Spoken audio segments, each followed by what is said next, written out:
జీవితంలో విసిగి వేసారిపోయారా? ఆర్థిక ఇబ్బందులతో సతమతమవుతున్నారా? కష్టాలు ఒకదాని తర్వాత ఒకటి వెంటాడుతున్నాయా?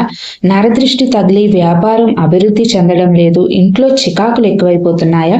అయితే మీరు తప్పకుండా చేయవలసిన ఒక చిన్న పని ఉందండి. ఈరోజు కాలభైరవ అష్టమి.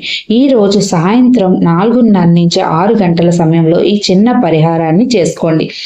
ఒక నిమ్మకాయ అలాగే కొత్తగా పునుగు అనేది 2 కొని తెచ్చుకోండి. ఈ రెండిటిని కొని మీరు దగ్గరలోని కాలభైరవుడి గుడికి వెళ్ళండి. కాలభైరవుడి గుడి లేకపోతే శివాలయానికి వెళ్ళండి. ఈ రెండింటిని అక్కడున్న పూజారి గారికి ఇచ్చి మీ గోత్ర నామాలతో పూజ చేయించుకొని అవి స్వామి పాదాల దగ్గర పెట్టి తీసుకొని ఇంటికి రండి. ఇంటికి వచ్చిన తర్వాత పునుగుని ఆ నిమ్మకాయ పూసి ఒక ఎరుపు రంగు క్లాత్లో కట్టి మీ సింహద్వారానికి కట్టుకోండి. మీకున్న సమస్యలన్నీ కూడా తగ్గుముఖం పడతాయి.